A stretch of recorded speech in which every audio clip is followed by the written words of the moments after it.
Thank you very much, Mr. Speaker. I rise today to oppose House Bill 4052.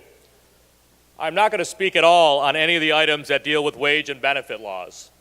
I think for you, as members on the other side of the aisle, you've been sold that this bill only deals with wage and benefits. But I will tell you that this language is much broader than that. We found that out this week, how quickly we had to introduce a substitute in committee to remove civil rights ordinances from this because the impact was there. So we already know from the beginning that this was already overtly broad. And so the question comes up, is it still broad on other types of topics?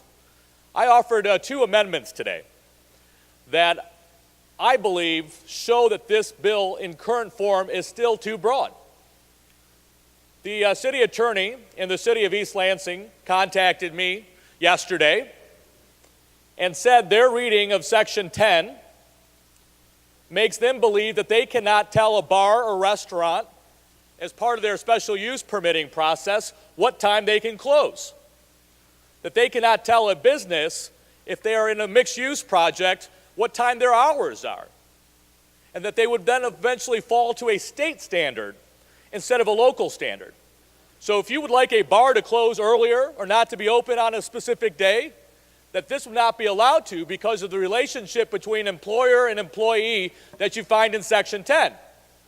Now you might say, oh, Sam, that's too broad. There's no way that that can be it. Well, then why wouldn't you put that language in when I offered that as an amendment? So we could at least protect those communities who want to restrict alcohol in their communities to at least their standard or their set of values in their community. The second piece, and the second amendment I offered, was actually much more impactful for communities that are trying to do huge economic development. And I appreciate people who've served in business and had other jobs, but if you've not been a mayor of a community that has been in charge of taking a look at the tax incentives that you provide to actually do economic development, you might not realize that this language is overtly broad. So right now in the city of East Lansing, while I was mayor, we did provide opportunities for us to work with a developer, and in return, potentially we would give them a brownfield, potentially we would give them a tax abatement.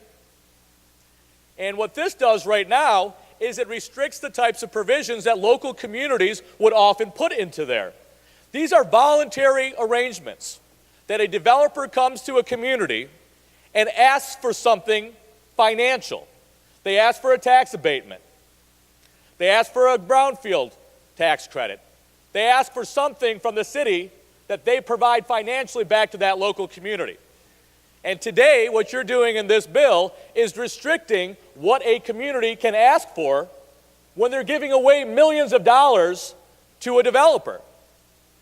So you are going to impact the development that's happening right now in the city of Detroit, all the big cities in Lansing, Grand Rapids, East Lansing, communities that are using tax incentives to be able to change the dynamic of their communities.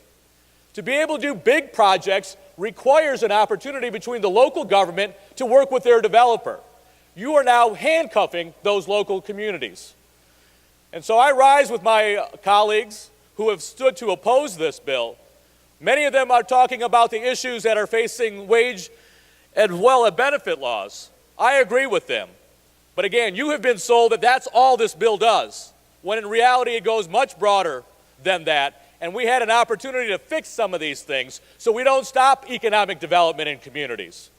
Again, make sure you read these. Make sure you challenge your policy staff when these ideas come up, because you are restricting local government's ability to do economic development, and that's why I stand against this bill. Thank you very much, Mr. Speaker.